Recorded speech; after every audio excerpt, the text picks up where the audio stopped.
everybody, very warm welcome to the session by Rockstars. कैसे हो? I hope सब एकदम बढ़िया, all fit and fine.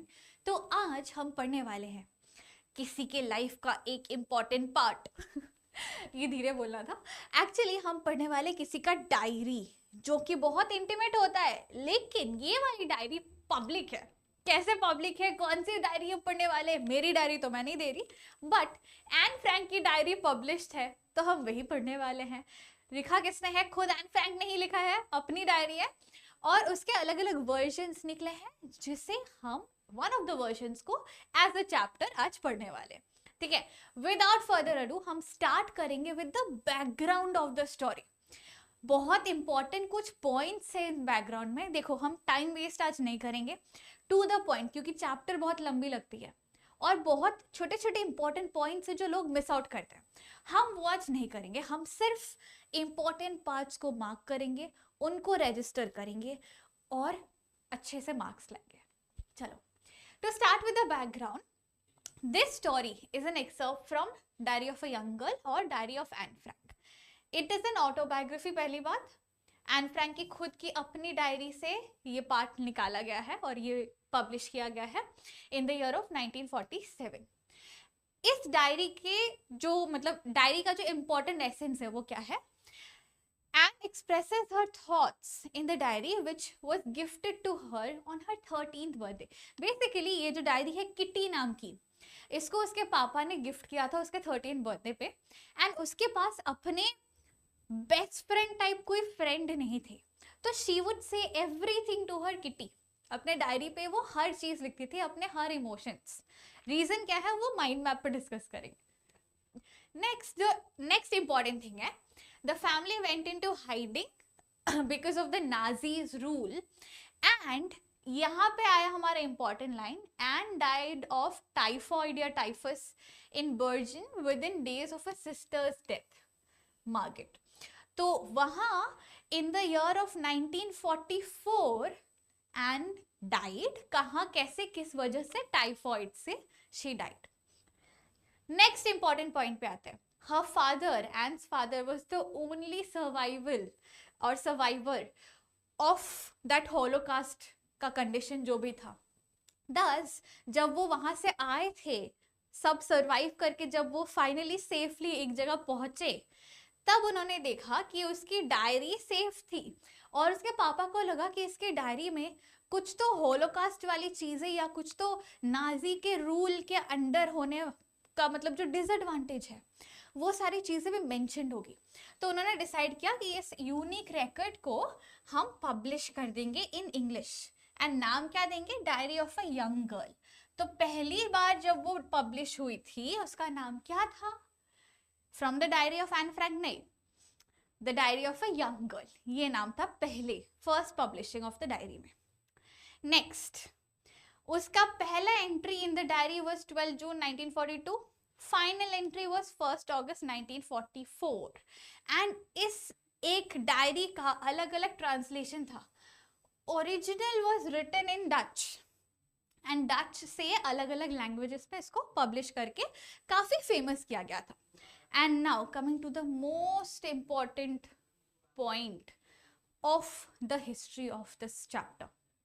This provides an intimate examination of the daily life under Nazi occupation, and it is one of the Holocaust, this describes or discusses the Holocaust victims के conditions.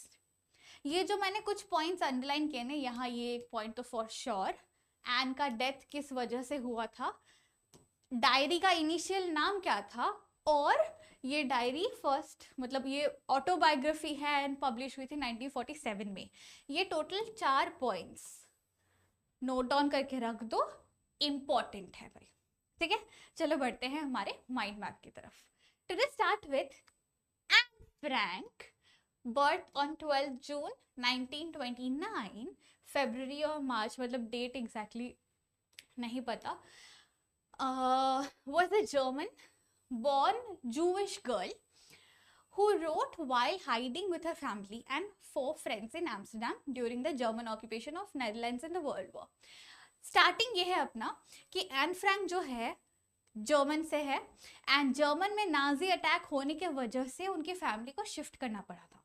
So that is the account of holocaust का part, कि कैसे वो Nazis की वजह से जो Jewish लोग थे, जूस कैटेगरी में आते थे, उनको बहुत ज़्यादा क्या बोलूँ मैं, विक्टिमाइज होना पड़ रहा था. अलग अलग वेज के ऑपरेशन सप्रेशन फेस करने पड़ रहे थे. तो पीपल वर हाइडिंग और running away from Germany. Now coming to the important points of the chapter. Anne's feeling upon receiving the diary. जब उसे पहली बार अपने 13th बर्थडे पे एक डायरी मिला अपने पापा से, she had a mixed emotion, कि एक तो मेरा कोई बेस्ट फ्रेंड है नहीं, दूसरा मैं अभी डायरी मिला है, इसको मैं अपने बेस्ट फ्रेंड के तरह I can express everything, but वो थोड़ा क्लीशे हो जाएगा कि मैं हाय मेरा नाम ये है, मैं ये करती हूँ, मेरे फैमिली में ये है, ऐसे बोलूँ तो थोड़ा नहीं लगेगा कि मैं है ऐसे इंट्रोड्यूस करूँ ना करूँ. ये एक पॉइंट था. दूसरा, she use to think that paper has more patience than people. उसे ऐसा लगता था कि लोगों को, चाहे वो बेस्ट फ्रेंड हो या कोई हो, उसके लाइफ में ऐसा कोई था ही नहीं जो उसे जज ना करे. उसके जो इमोशंस थे, उसके जो फीलिंग्स थे, she wanted to tell somebody who would listen to her without judging, जो उसे अभी तक नहीं मिला था. तो she decided to use Kitty as a friend to express her emotions. तो ये थे हमारे एन के feeling upon receiving the diary.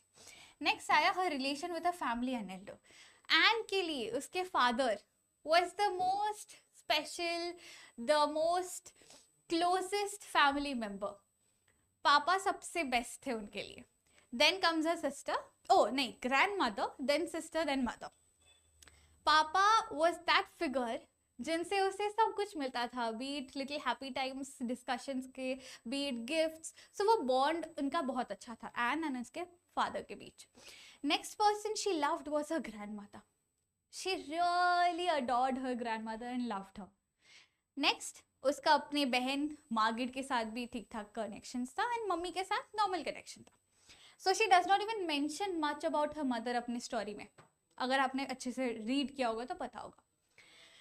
And when it comes to elders, like बहुत अच्छे से घुल मिल जाती थी अपने एल्डर्स के साथ. फॉर एग्जाम्पल, उसके बचपन में एक प्रिंसिपल थी किंडरगार्टन स्कूल में. जब वो स्कूल को छोड़ के they were going away for hiding, Nazis से छुपने के लिए उसकी पूरी फैमिली जब जा रही थी, तब that principal also started crying because she loved Anne so much. इतनी प्यारी थी वो एन उनके लिए कि उनको जाने देने का मन ही नहीं था. सो दैट्स हाउ एन इतने अच्छे से घुल मिल जाती थी हर एक एल्डर या हर एक इंसान के साथ. So she was like very lovable as a person. And after losing her grandmother, तो एन का रिएक्शन अपने दादी को खोने के बाद ऐसा था कि शी वेंट इनटू सदमा. उसे ऐसा सदमा लगा कि फॉर अ फ्यू डेज वो स्टोरी मतलब डायरी लिखना ही छोड़ दी थी. वो ऐसे रियलाइजेशन में आ ही नहीं पा रही थी कि अच्छा मेरी दादी है नहीं, she is no more. She was just like नहीं, दादी हॉस्पिटल में गई थी, वो ठीक हो जाएंगी, अभी आ जाएंगी. बट अल्टीमेटली कुछ टाइम बाद उसको रियलाइज करवाया गया कि भाई दादी is no more.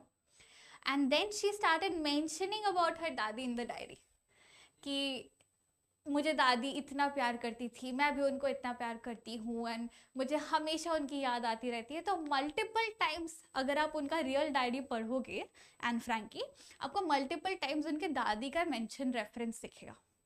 Next, and shifting to new school. यहाँ आएगा इंटरेस्टिंग पार्ट हमारे चैप्टर का.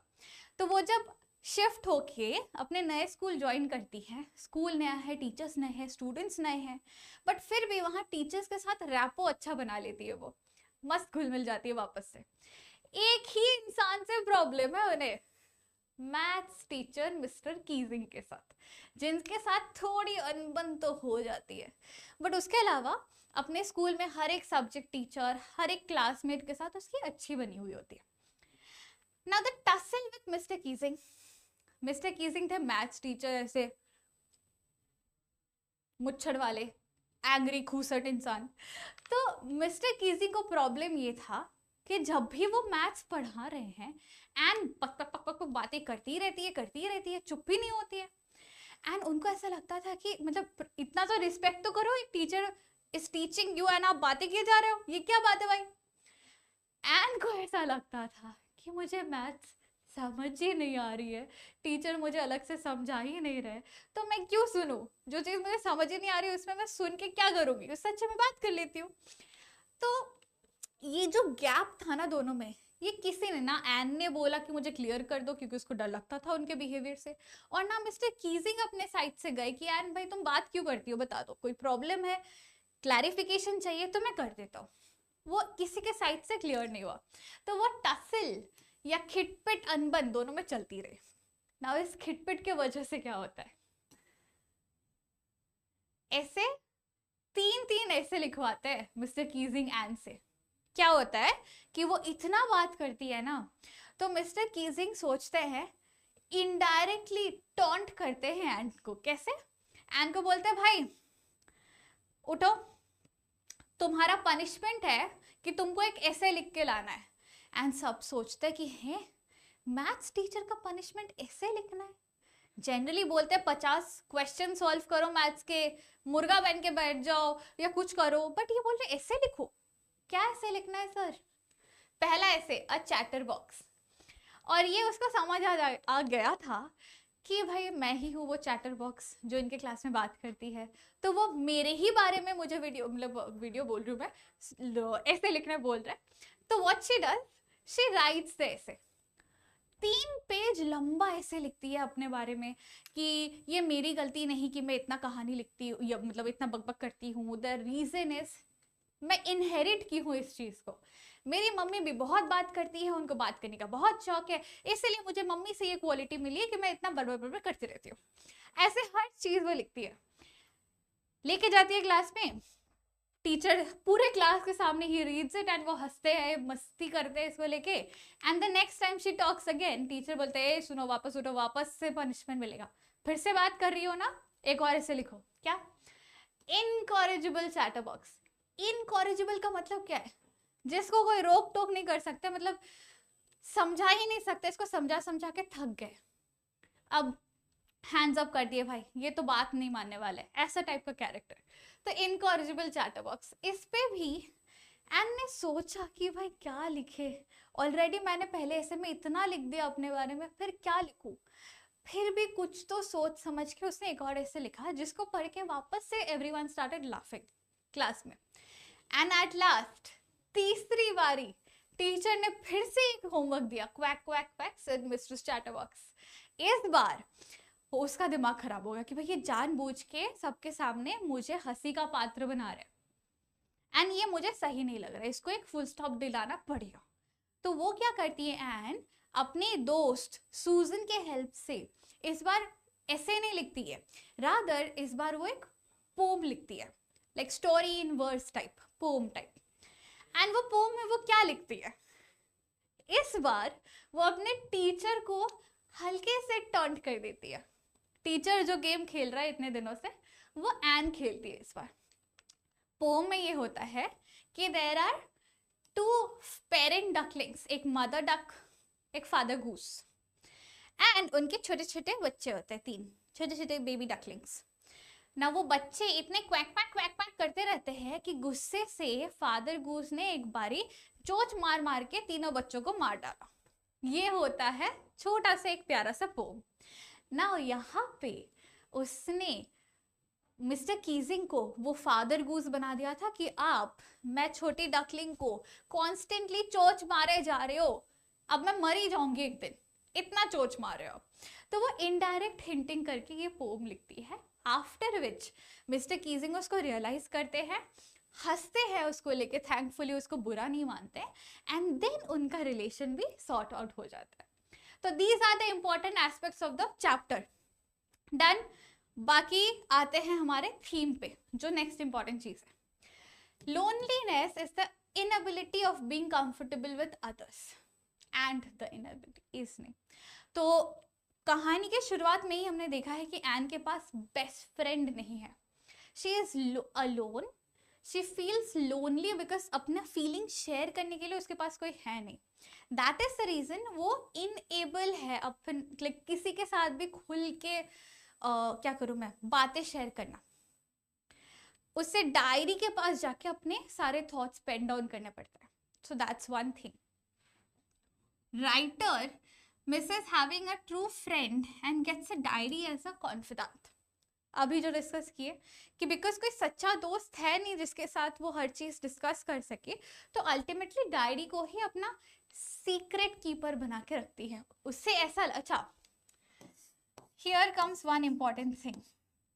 उससे ऐसा लगता है कि ये टीनेजर की डायरी है, इसे पढ़ने में कोई इंटरेस्टेड नहीं होगा, क्योंकि लोगों को ऐसा लगेगा कि टीनेजर की वही सेम झिकझिक, मेरे लाइफ में ये हुआ, मेरे साथ वो हुआ, मुझे इस टीचर ने ऐसे कहा, ये सब पढ़ने से बेटर है हम कोई अच्छा सा बुक या नॉवल पढ़ लेंगे. वो ये सोच के अपना हर एक चीज उसको शेयर करने लगी. हार्डली शी न्यू कि उसी की डायरी पब्लिश हो जाएगी भाई. So that's another thing here. Next, the story shows narrator's intelligence and talkative nature. उसे बात करने का बहुत शौक था, एंड जैसे वो जस्टिफाई भी करती है कि उसे ये ट्रेट या क्वालिटी उसके अपने मदर से मिला है, ये खुद से नहीं बनाई है वो अपनी quality. And very cleverly and tactfully she handles her annoyed teacher. Mister Keesing वाला लास्ट ऐसे वो डकलिंग्स वाला, सो वेरी क्लेवरली उसने ऐसा किया था कि टीचर को खराब भी ना लगे और वो चीज़ सॉर्ट आउट भी हो जाए. ठीक है. Coming to the characters and character sketches, काफी सारे कैरेक्टर्स है यहाँ. एन फ्रैंक ऑब्वियसली उसी ने डायरी लिखा है. नेक्स्ट हमारे father, mother, sister, the primary school principal who was very sad upon losing and going away from the school, mister Keesing the maths teacher, her friends जो classmates थे, rather friend, best friends नहीं classmates, and her diary named Kitty. These were the characters. अभी आते हैं character sketch पे. ठीक है. Character sketch पे आए तो पहले we'll study Anne Frank's character. Anne Frank का क्या character, she is very lively and a very curious girl. उसको जिज्ञासा बहुत थी, ये ऐसा क्यों है, ये वैसा क्यों है, ऐसे करने से क्या होगा. एंड वो बहुत लाइवली, मतलब happy to go, bubbly kind of a girl जैसे नहीं कहते, वैसी काइंड ऑफ लड़की थी. 13 ईयर्स उसका age, very intelligent and creative, वो उसके एसेज और पोम से पता चलता है. ऑप्टिमिस्टिक, मतलब उससे लाइफ में पॉजिटिव चीजों को देखना पसंद था. नेगेटिव्स भी हुए हैं उनके लाइफ में, but she would rather prefer कि मैं पॉजिटिव्स को लेके आगे बढ़ूं. इंट्रोस्पेक्टिव, मतलब खुद के लाइफ के इवेंट्स को लेके वो सोचती थी ये सही है, ये गलत है, मुझे क्या करना चाहिए, क्या नहीं करना चाहिए. खुद को लेके या खुद के साथ जो भी हो रहा है उसको लेके सोचती थी क्या करना चाहिए. इसका अगर मैं एग्जांपल दूं तो वो दोस्त बेस्ट फ्रेंड वाला पार्ट आएगा कि she would think about her life, मेरी लाइफ कितनी सैड है, कितनी बोरिंग है, मेरे पास एक कोई ऐसा दोस्त नहीं जिसके साथ मैं शेयर कर सकूं कहानी मेरी. तो that thing, she was pretty emotional. और ये बात हम स्पेशली उसके ग्रैंडमदर के डेथ के टाइम पर समझ सकते हैं. Chatter box obviously, I mean ये मिस्टर कीजिंग ने सबसे अच्छा एक्सपीरियंस किया है और हमने उस पार्ट ऑफ द स्टोरी में समझा है कि वो कितना बात करती थी. And family dynamics as a character, as a क्या बोलूँ मैं, part of a member of the family. Anne का रोल अपने फादर के तरफ से सबसे ज्यादा था. She was very connected to him. After that her grandmother, and बाकियों से उनका कनेक्शन नॉर्मल था. So as a daughter, she was very good to her father, and as a granddaughter, she was great to her grandmother. बाकी it was okay as family dynamics. Coming to Mr. Keesing, हमारे maths teacher, जो कि यहाँ smile तो कर रहे हैं but actual में स्टार्टिंग में बड़े मुच्छर से, मतलब गुस्सेल टीचर थे. So he is the maths teacher in Ann school.